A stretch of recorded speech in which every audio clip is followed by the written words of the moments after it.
What's going on? What's going on? It's your man Diamond K in here, of course, the Diamond K Show on fire-tv.com, radioonfire.com. Thank you for joining me. Thank you for tuning in. So, you know, I don't like stories like this, and you know, we got to get into it and all of that.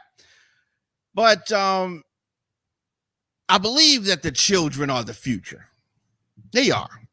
And there's always this hoopla about what and how we should teach the children. Teachers have a big responsibility. Teachers have a big responsibility, and that responsibility is something that we should take seriously. IG, can you hear me? It's something that we should take seriously, right? And so history teachers, English teachers, social studies teachers, math teachers, all of those jobs important, gym teachers, et cetera, et cetera. And so in Massachusetts, there is a teacher who is on leave after allegedly holding a mock slave auction in the class and saying racial slurs in class. So she's trying to teach them history, right? She's trying to instruct them on this time period, yet she took these drastic measures. Now, I am not above going to the extreme to teach children, to teach or to get the students in the correct mindset. But this is beyond the pale. This is going way, way too far. This is going way too far. Now, it definitely brings some fresh attention to how slavery is taught in U.S. schools. So you have all of these parents who feel as though they should be the ones that dictate how history is taught, and they should not be, but for the record. But you have a lot of parents who want, they want to have say so, but they don't really want to do their part. You want to tell the teacher what to do, but yet you don't even want to help the kids with homework, right? So that's a whole nother story. But this teacher is on suspension. The principal of the school was briefly suspended with pay, and it's a deeper thing here. So this white teacher thought that it was a good idea. She thought that it was a good idea to have this mock slave auction. So she lives in the school is in the Boston area. It's an elementary school. So the superintendent had apologized to parents. Superintendent said that the incident was unacceptable, which it was definitely unacceptable. Yeah, right. That's the understatement of the year, that it was unacceptable. So Superintendent Gregory Martineau, superintendent of the Margaret A. Neary School, which is right outside of Boston, right? And he said correctly that the holding of a mock slave auction in class unacceptable. He apologized for the behavior of the teacher and said that simulations or role plays when teaching about historical atrocities or trauma are not appropriate. Martineau wrote in a letter to parents. He said that they trivialize the experience of the victims and traumatize students who are racial minorities. So let's unpack this. Um, there is I guess there's a tasteful way that it can be done. I remember in the sixth grade, there was a big part of our grade during history was for us to come up with some type of an acting out of something related to the civil rights movement or Black History Month. This was in February. And so I said I was in the sixth grade, and we had a couple of topics that we could choose from. And they were more or less individuals, right? And we could act out these things. This was during Black History Month.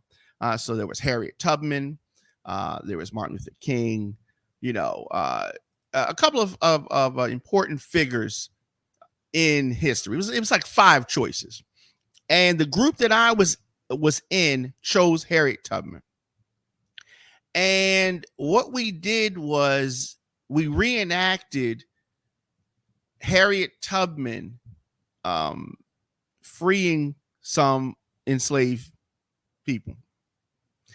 And me being where I am with history now, looking back, it was crazy. But like I said, we reenacted it. So some of the students were slaves. One of the students was Harriet Tubman. And, these students, the slaves she freed some of the slaves in our, program, part of our project. Okay. And so there was no beating of slaves or anything like that. And it was, slaves were free. And so in that context, I suppose that is acceptable. The teacher was Black. All students, I would say 90% of the students in my class at that time were Black. And no one depicted anything that was offensive. It wasn't done in any way that was offensive whatsoever. And like I said, there were white students in my sixth grade class as well. And so of course you're going to touch on something serious like slavery, racism in America, the enslavement of people. Even if you go back into ancient times, you're talking about enslavement, or you're talking about war. There's death. You're talking about World War II. You're talking whatever Civil War. These things were covered in my history class in elementary school, and so you can touch on these topics, but there is a way. There are parameters that you need to follow. But the simulation or role playing of a historical atrocity is not a cool thing. It's not a cool thing. So the teacher has not been named, but works with students in the 5th grade. Now, reportedly, this dramatized slave auction was held during a history lesson on the economy of the U.S. Southern colonies. And so, this is I don't know why she needed to do this, why she felt the need to do this. The teacher asked 2 children, both from a racial minority background, to play the enslaved people. All right. So most students, this is the moment you fear. Come to the front of the class, do something on the board, right? This teacher asked these students to come forward and play slaves in the class. Yeah. Where did this lady go to school? The teacher asked the students sitting in front of the room who were of color to stand. The educator and the class discussed their physical attributes, their teeth, strength, etc. And went down this road in front of a 5th grade class. Months later, the same teacher said the N-word while reading aloud from a book. Now, check this out. The racial slur did not appear in the book. It wasn't in the text at all. She just said it. Student who reported the teacher's behavior was later inappropriately called out by the teacher. So you had the slave auction thing happen. The principal did nothing. Nothing really. You had this incident happen. Of course, this is unacceptable. Parents found out about the dehumanizing words and slurs should never be spoken by students or teachers for that matter. But that happened in this school. A nearby school principal who was also placed on paid leave for 10 days over what they call missteps in this process that further complicated the situation, the Neary, the school principal.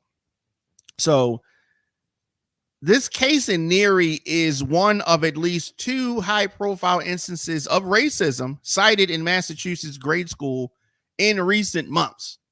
In March, 6th, 8th grade students from an elementary school in the town of Southwick were disciplined for creating a mock slave auction on the social media platform Snapchat. So these 6th, 8th grade students created a mock slave auction. What is it with this mock slave auction stuff in Massachusetts?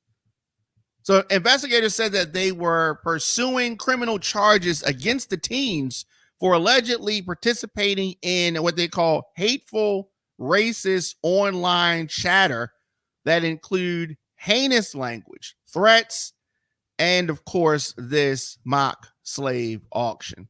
6 students were charged in juvenile court with interference with civil rights and other offenses. They're not born like this. They are taught this. 6 students, as I said, charged. Hatred and racism have no place in this community, said the local district attorney. So what is going on here? The behavior of the 6 juveniles described by the district attorney as vile, cruel, discouraging, unsettling, and deeply frustrating. I remember in elementary school, we were studying. This is in the 3rd grade. I remember this so clear. I'm sorry, 4th grade. I remember this so clearly. And we were studying the American Revolution. And the teacher wanted to get the students into what we were learning. I mean, because you're reading the text, she's talking about it, but you couldn't really feel it. And so we're talking about the American Revolution, and she's trying to get us, the teacher was trying to get us to understand how frustrated the colonists were and some of the things that led them to revolt. And so as a 4th grader, I mean, you hear what the teacher's saying, but you don't fully grasp the concept. And so she was talking about England taxing American goods and, you know, how that led to the Boston Tea Party, ironically, and we're talking about the Boston area and some of those things. So she's talking about that. And what she said was, which was so interesting to get us into it, is that she said, before we get into the lesson today, all students that bring in candy into the classroom, if you bring in 2 pieces of candy, I want 1 piece. The teacher said that. And she said that she wanted half of students' snacks for their lunch and different things. And she started talking about how everything that came through the door in her classroom, she wanted a piece of it. And if we had money, she needed a piece of that too. And students started to get mad. So she was saying this before we really got into the lesson this particular day. And as she got the students, you know, up to a fever pitch She started saying different clothing that she liked. She wanted to wear it and different stuff. And she was trying to get us to understand how the colonists in America or pre-America felt about being taxed. And then she said, how you feel right now, that's how the colonists felt about England. And I always remembered that. I always remembered how she told that story. And I got it, right? And so what we need our educators to do is to be clever with what they're doing, but not hateful, not racist, and not insensitive or inappropriate like this teacher that had the mock slave auction. Yes. What would you do if you found out that your child's teacher did this? I'd like to know. Let me know your thoughts, of course, in the comment section, Instagram, Facebook, Twitter, LinkedIn, TikTok, at The Diamond K Show, of course, onfire-tv.com. You can become a member today. Hit onfire-tv.com/join, subscribe on our YouTube channel, youtube.com/djdiamondk. Of course, you can contact me for any booking info, djdiamondk@gmail.com. So we're going to do this. We'll take a quick break, and then we're going to come back. And I want to talk about the support for Trump, the black support for Trump. Is it there? Is it present? Is this a crazy phenomenon? There's been so much talk about black people supporting Trump. And let's unpack that a little bit after this. 20 seconds. We'll be back.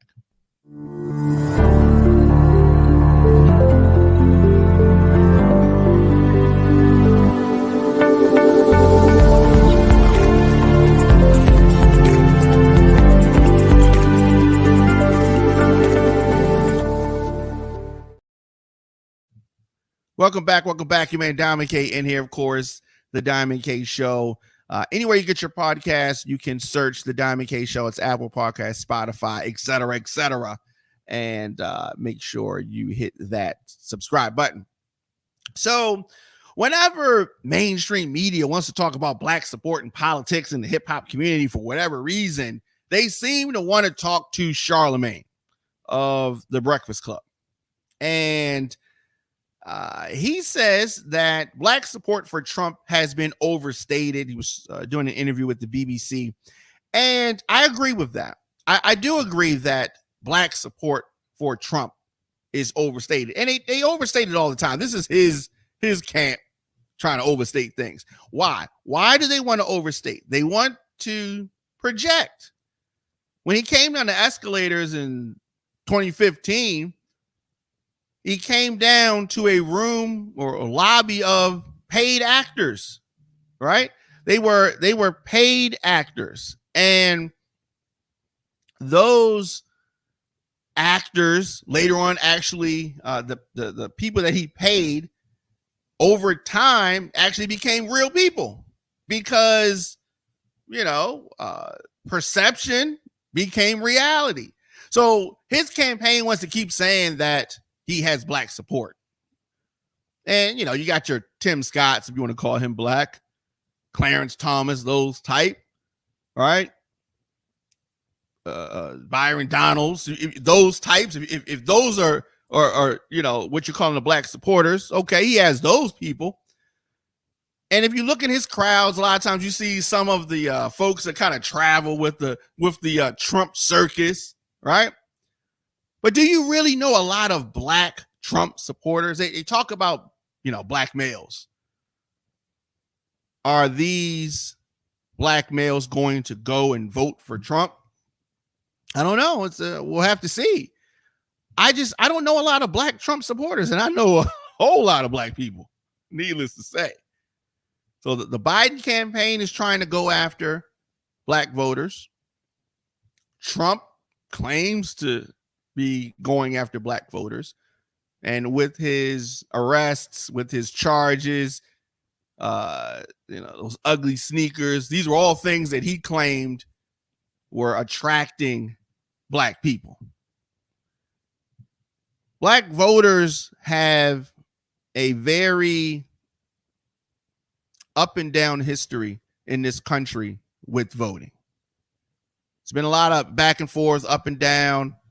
You want us to vote, you don't want us to vote. You want us to vote when it's convenient, you don't want us to vote. So Donald Trump and his campaign are going to make some feeble attempts. The Biden campaign is going to make some attempts. Are they genuine? Are they genuine from the Democrats? Are they genuine for the Republicans? I think that this voting situation is a two-part thing, right? So we have candidates, you have politicians, and you have constituents, the voters. We cannot only talk to each other during election season. That's not genuine.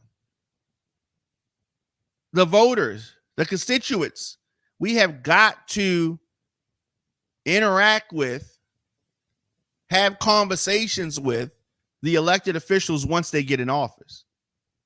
Y'all can't just come around when you're trying to get a vote and expect it to be genuine and expect us to just jump because you said we need to save democracy again. Same thing that you said the last time. Yeah, so some people get frustrated about that. Some people don't like the transactional nature of politics. And so this is the biggest problem, right? For folks that are older, that know Charlie Brown, right? And she's holding the football for Linus, I believe it is. And then she moves the football away. And he kicks his foot, flips down, falls on the ground, right? And then every time he's outside, she says, I'll hold the football for you. And he comes and he kicks it and she moves out the way. The same thing over and over again. After a while, you're supposed to get the message that this is the same old thing happening over and over and over again. And so for far too long, politicians come around, they come to the churches, and that doesn't even have the impact that it used to because people ain't going to church like that. I mean, I know a lot of people go to church, but you have a demographic in the church. You got a generational thing in the church, right? It's some of our older grandmas and grandfathers and that generation in the church real heavy. And then you got the next one down. But I don't even think that the Black church has the level of impact that it used to have. So they used to have these check boxes, right? Politicians would come around, okay, we're going to hit the Black churches. We're going to, we're going to do this. We're going to do that. And it's the same thing over and over again, like an outline almost. They just going down a list. And over time, this has been diluted. Then you had COVID come and then churches were impacted like that. So some people watch it from home. Some people watch it from their phone. Some people watching services online. And they know around election time when the politicians come through, sometimes they check out. Oh, such and such going to be here. The candidate going to be here. You know what I mean? And, that politicians, the campaigns have got to dig deeper. I'll say this. A lot of campaigns don't want to hear what I have to say because I'm saying that what you're doing is not working anymore. We had a primary election here in Baltimore, and you had less than 80,000 people vote. Now, this is a city with over 500,000 people, right? And when we talk about those residents that are of voting age, 78,000 people ain't a lot of people. That means people not engaged. That means you just keep yapping, and they not listening to you. That means you got to do something different. But you got all these campaigns, and I peeked in on a few campaigns. They doing the same thing, the same mindset, the same everything, and they get a low turnout, and they're just like, we just got to get just a percentage of that low turnout vote. They're not trying to get more people out. They're just trying to reach the same old people that come out every election. Well, a lot of those folks are older. that they're reaching, right? You have folks of a certain age that are going to vote because they know the value of the vote. They will raise that, but that next generation and the next generation, my generation, and the one after that, each generation is less committed to the vote. They don't think it's, I mean, they grew up with it. They just always had it, and they don't see the importance of it. And politicians aren't doing any better to get people excited. Why is that? Why are they just getting by? And so people see through it. People see what's legit. People see you just around for the vote. They can see it. They see through it. And black people, we have been the most used and abused in this process. The most used and abused. And so I believe and agree with Charlamagne that black support for Trump is overstated. And black support for Biden is uninspired. Now, this is a bigger issue, and this is not one that's going to be improved by 80-some year Biden or the 78-some-year-old Trump. This is a deeper issue. This is an issue with going along to get along.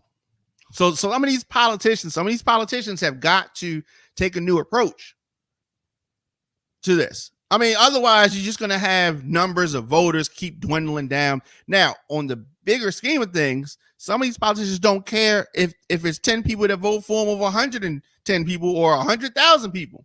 They just want to get elected. And then when they get there, what are they going to do? If we're not engaged in the process, we're going to end up electing people with a small percentage of actual people voting, but these people are going to have a big impact on what happens in our communities. So we want to get the best people. We want to get the best people. You want to change what's happening. You want to stop having 78-year-old candidate and 81-year-old candidate. Then we have to start voting in bigger numbers, and then we can upend the system. The system, this political system, is set up for people to not vote, and a small number of people voting get people elected. If we have more people voting, then we can get better candidates because we can get past what I call the good old boy system. The good old boy system. And C Shy on YouTube says hashtag blacks for Trump, hashtag Latinos for Trump. Okay, that's what's up. You must be one of the blacks for Trump. Okay. Or Latinos for Trump. I don't know which one you are. But that's interesting. Yeah, vote for who you want to vote for. But I still say that black support for Trump is overstated. And it is, but the bigger picture is the black community. Now, the older black community, the older black voters, they are heavily Democratic. And we can talk another day about Democrats, Republicans, and what parties better serves your interests, depending on where you are in the community. We'll talk about that another day. But as I said, black support for Trump. If you are a black or Latino person and you support Trump, I want to hear from you. djdiamondk at gmail.com, on social media at the Diamond K Show. Why are you supporting Trump? Right? I'd like to hear that, and hopefully we can, because all Trump supporters are not able to really articulate. They're entertained by Trump, right? They're entertained by Trump. He says something that they find funny, but they can't really describe a policy. No, Trump can't even describe a policy. Trump don't even know a policy. But it's very interesting. djdiamondk at gmail.com. Do this. We're going to take a quick break, and then we're going to come back. I have more things to unpack here. You listen to the Diamond K Show on fire-tv.com. On Fire TV is a streaming network for a generation on the move. Welcome back, you made Diamond K. Earlier this week, Oprah Winfrey sparked a lot of speculation after she was hospitalized with what is being described as a stomach bug. Yeah, I call BS on that one. Stomach bug. Yeah, okay. So she was hospitalized, and the streets, these digital streets, were talking. All right, so there was a scheduled CBS morning appearance that Oprah Winfrey missed. She was in the hospital, according to her longtime friend, Gayle King. She had this stomach bug. King told the audience during the live broadcast that Oprah had stuff coming out of both ends.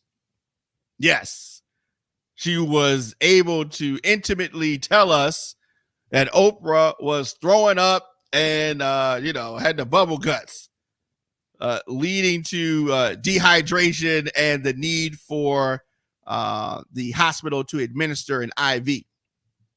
Okay. This, of course, opened the floodgates for critique, because we know that Oprah has been allegedly taking Ozempic, some other kind of weight loss drug, and she's been ODing on that, right? She's been taking a whole lot of something. And I've seen it all over social media. Folks have been talking about it, accusing Oprah of taking this diabetic medicine, which has been linked to a lot of celebrities, and they've been using it as a quick way to lose weight. And so, Oprah has, as a lot of people have, had this difficult relationship with weight, and she's done shows on it, and she was part of the Weight Watchers. She was sitting on the board. Actually, she had to step down because you can't be on here promoting, Weight Watchers and those meal preps, and then you taking these weight loss drugs, allegedly. So I don't know. It's interesting. She has made commercials and done a lot of different things. Folks, I am not against somebody using Ozempic, especially if you use it for what it is designed for.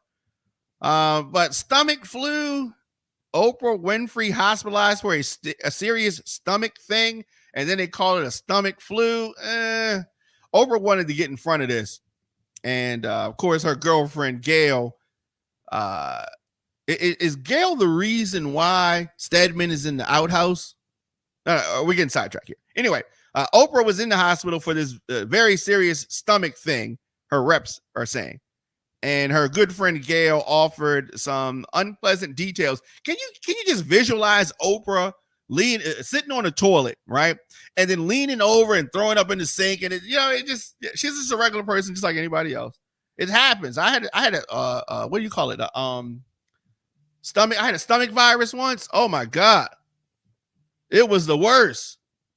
There are a lot of celebrities who have admitted to using weight loss drugs, like Ozempic, Tracy Morgan, Kelly Clarkson, Amy Schumer. Now, several critics, however, feel that Ozempic promotes harmful measures to achieve a certain look. Yes.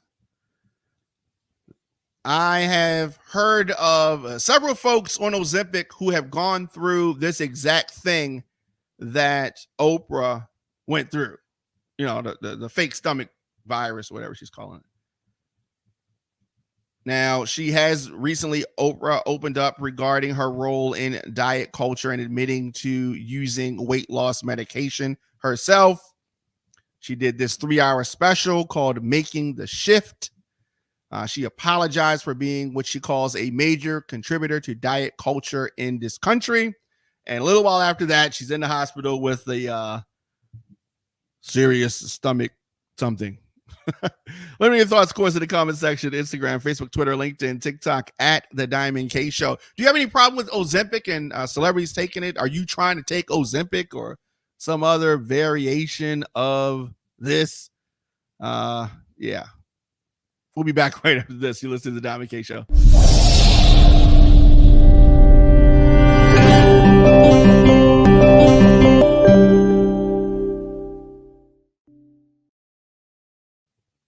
when you think of somebody holding it down, right?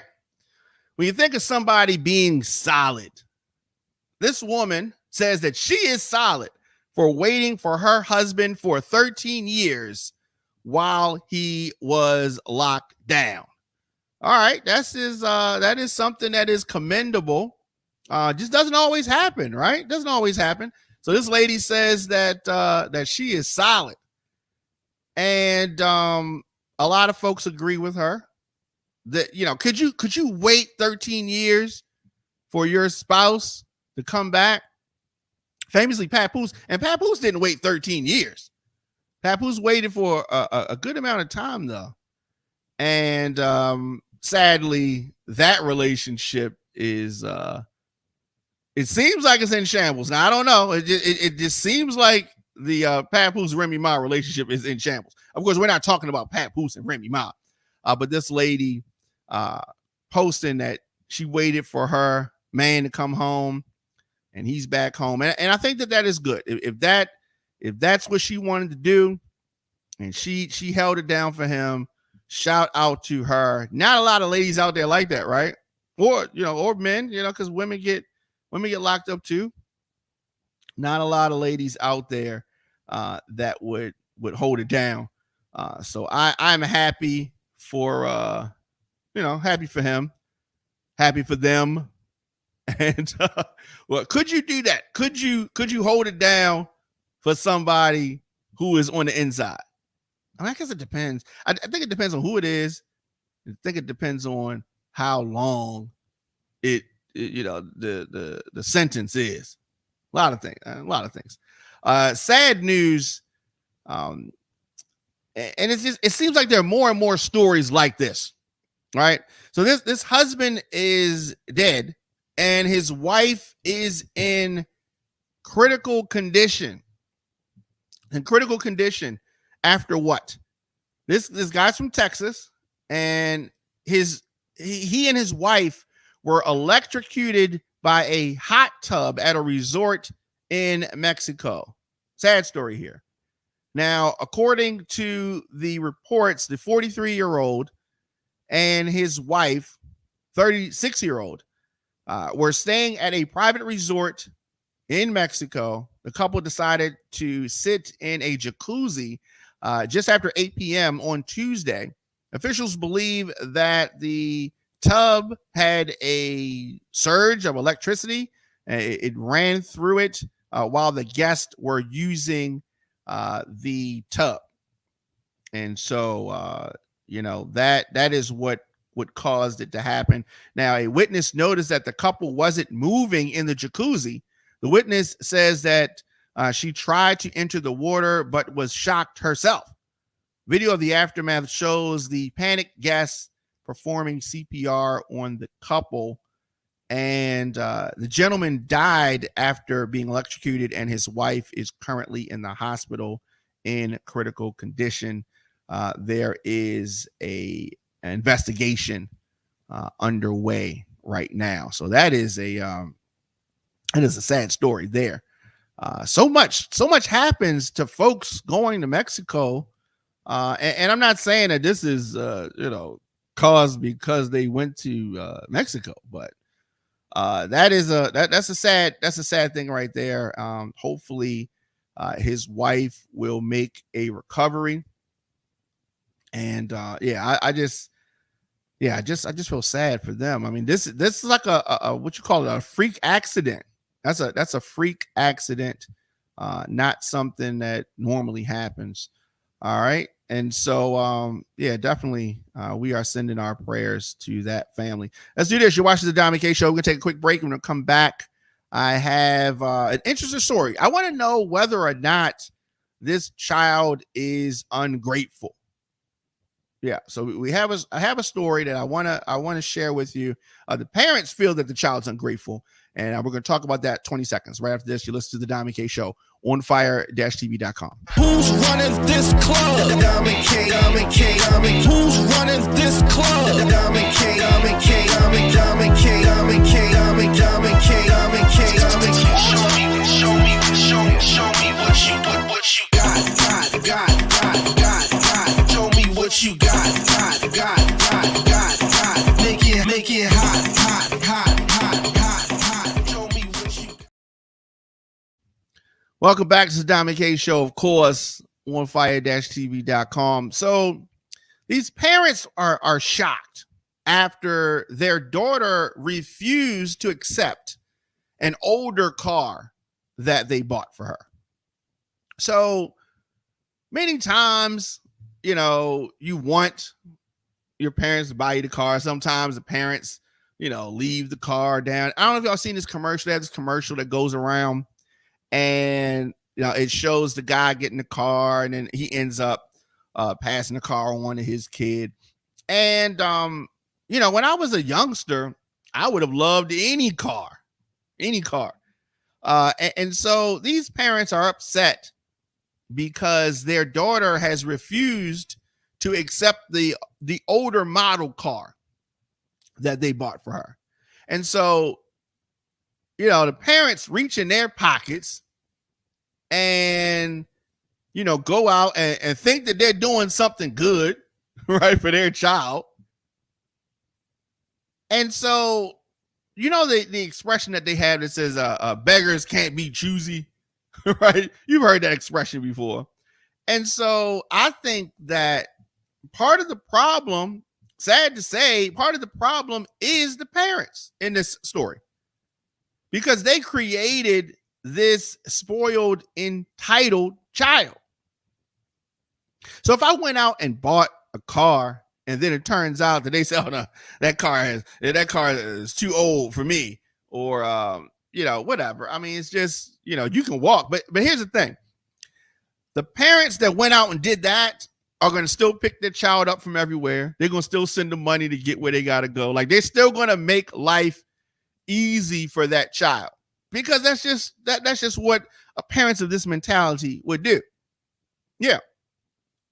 Now, what would you do in that situation? What would you do if you went out and bought a car for your child? Now, many of you buy food and your child say, "I don't want to eat that," and then you end up cooking something special for them. And then these kids grow up to become adults, and you know, it's crazy. It's crazy. Where there was a time when, one, children stayed in a child's place, and two, a child was grateful just to get whatever. And a child was happy to get a car, you know, or drive the parents' car, whatever. But this is a different time right here. And I believe that these parents in this story have themselves to blame. I believe that they created that mess, and now their feelings hurt, and they got a car that they're going to try to sell or get rid of. I'm sure they can find somebody to give it to, maybe a cousin, nephew. I don't know. They're going to be able to find something. What would you do if this was you? Let me know your thoughts, of course, in the comment section, Instagram, Facebook, Twitter, LinkedIn, TikTok, at The Diamond K Show, of course, on fire-tv.com. You want to advertise your product, service, or event with On Fire TV? Sponsorships include on-air mentions, social media posts, digital commercials with links to your products, and more. Contact us today on fire-tv.com. I will be back here tomorrow, of course. As always, you want to stream the show, check us out on demand, and Apple Podcasts, Spotify, iHeartRadio, etc. So definitely flyers. You have something you're trying to promote, djdiamondk at gmail.com. I will be back here tomorrow, as I said. See you guys. Who's running this club? Diamond K. Who's running this club? Diamond K. Show